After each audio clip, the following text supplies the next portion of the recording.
Eugenio Narváez, que es periodista, con el que vamos a hablar de la sanidad en Cantabria. Muy buenas tardes, Eugenio. Buenas tardes, Alba, y a los contertulios de Dando Caña.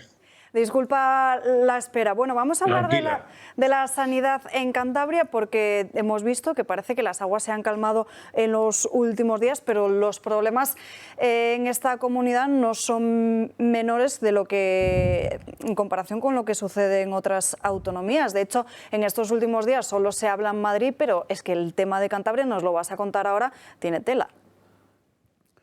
Cantabria históricamente se ha conocido que aparte de ser una región eminentemente turística y ganadera, pues una de sus joyas de la corona era la sanidad. A través de Valdecilla, a través del Hospital Marqués de Valdecilla. Pero desde hace un tiempo a esta parte, concretamente desde que Miguel Ángel Revilla está gestionando la región y particularmente la sanidad la están gestionando los socialistas, nos encontramos con el hecho de que en Cantabria pues, la sanidad es un desastre. Hay 4 hospitales en la región, concretamente en Laredo, Torlavega, Reynosa, que son comarcales, y se han producido hechos como el pasado 28 de mayo del año pasado, en donde se produjo una huelga de médicos porque el gobierno de Cantabria quería ir quitando especialidades del hospital para pasarlos a Valdecilla porque no existían médicos para cubrir plazas. Hay que tener en cuenta, por ejemplo, que en esa zona de Laredo, que es una zona de las más importantes de Cantabria, que puede tener alrededor de 150.000 personas durante la época de invierno. En verano pasa más de 500.000 personas que tienen sus residencias y pasan las vacaciones en los hoteles. Y se da la circunstancia además de que actualmente en Cantabria, independientemente que durante la pandemia, por ejemplo, se tardaron 47 días en obtener unas mascarillas, que se persiguió a la hostelería desde el punto de vista de que se cerraban los interiores de los locales, mientras que el presidente del gobierno regional, Miguel Ángel Revilla, comía en interior de ciertos locales, como se le cazó en una ocasión. Pues resulta que lugares, digo, como Laredo, pues con cerca de 250 a 300.000 personas en su ámbito comarcal de competencia, pues se pretende vaciar un hospital. Si hoy día va uno al ambulatorio, se encuentra con que personas mayores no son recibidas por los médicos, sino que es un administrativo el que decide si la consulta que va a pasar esa persona, bien para pedir medicinas o bien para charlar con el médico, puede ser telefónica o bien presencial.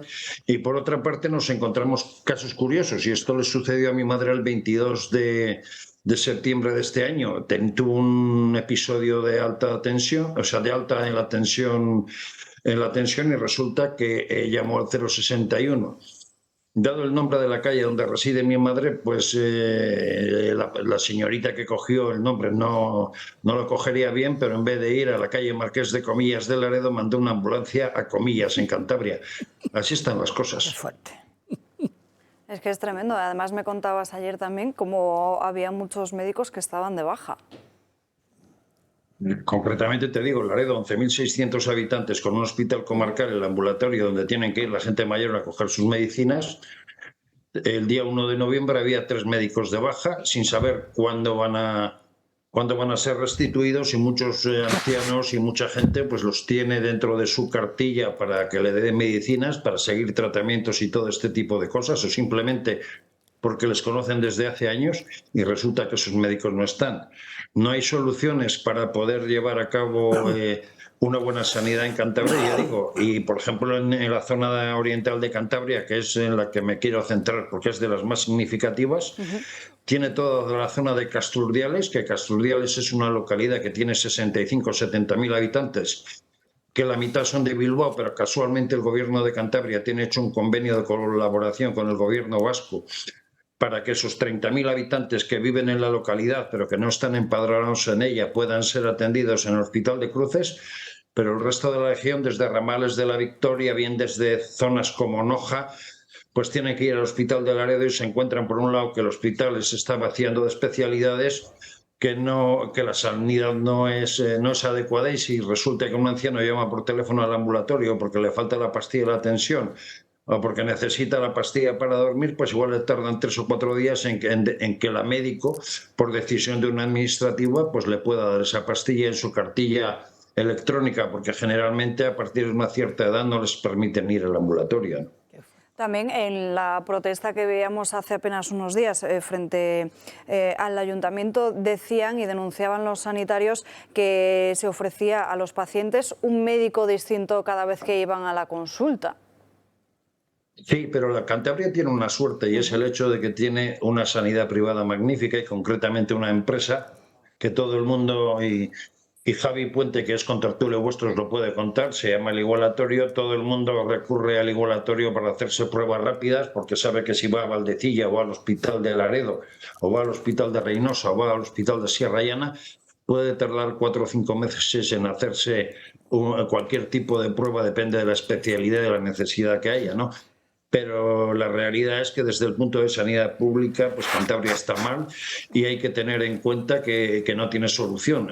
Particularmente eso se demostró mucho en la época de la pandemia, dado que en muchas localidades se obligaba a cerrar la hostelería. La hostelería también sufrió una cierta persecución y como dato voy a dar, se tardaron 47 días en tener mascarillas cuando ya era obligatorio en el periodo de confinamiento. Y otro dato que también, o sea, que se puede dar es el hecho de que mucha gente antes acudía a Cantabria no solamente desde distintos puntos de España, sino desde el extranjero a llevar a cabo sus tratamientos en el Hospital Marqués de Valdecilla. Y todo esto se está perdiendo, pero tampoco es el único problema que tiene Cantabria. Son muchos, pero es una región que porque tiene un presidente gracioso, que tiene un presidente dicharachero y que tiene un presidente que no querría decir la palabra porque no me gusta faltar a nadie, pero que a veces hace cosas que se hacen en los circos, pues resulta que Cantabria está abandonada.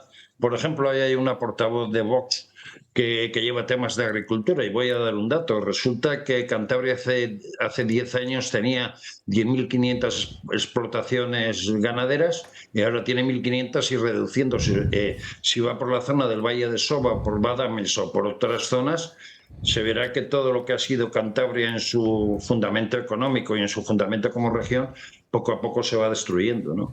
Tiene razón. Y además, me decías que lo privado funciona mejor.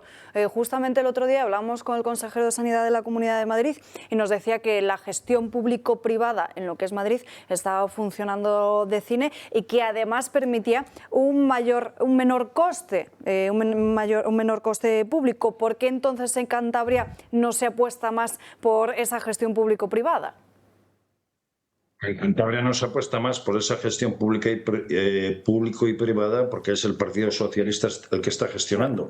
En Cantabria, concretamente, en Cantabria es muy habitual que la gente, si tiene que hacerse una colonoscopia, una gastroscopia o cosas de ese tipo, pues acuda a lo que en Cantabria se llama el igualatorio, o bien en la zona oriental de Cantabria tenga la suerte de poder acudir a Santander o Bilbao, porque son igualatorios hermanados y pueda cubrir esa necesidad perentoria de tener un diagnóstico rápido, porque si uno espera la sanidad pública, madre mía, tiene para tiempo, ¿no? Pero no es solamente Cantabria. Yo te voy a dar un dato. Yo, aunque estoy tremendamente vinculado a Cantabria, resido en la localidad almeriense de Roquetas de Mar. En Roquetas de Mar todo el mundo sabe que desde hace 20 años hay un alcalde del Partido Popular, pero ¿qué nos hemos encontrado en Roquetas de Mar desde hace más de 15 años? El Ayuntamiento de Roquetas de Mar en su día, teniendo en cuenta que desde el año 2000, que tenía 35.000 habitantes, hasta los 106.000 que tiene ahora censados, más otros 40 o 50.000 que fluctúan en la época invernal, porque el clima y el golf y otro tipo de turismo extranjero acude aquí a la zona, resulta que el Ayuntamiento ofreció a la Junta de Andalucía, recuerdo socialista, el poder regalarle unos terrenos, construir un hospital de zona por valor de 30 millones de euros, y el gobierno de Susana Díaz decía que no, que no, que no. ¿Cuál era la razón real? Pues que el alcalde de Roquetas de Mar, Gabriel Amat, era del Partido Popular.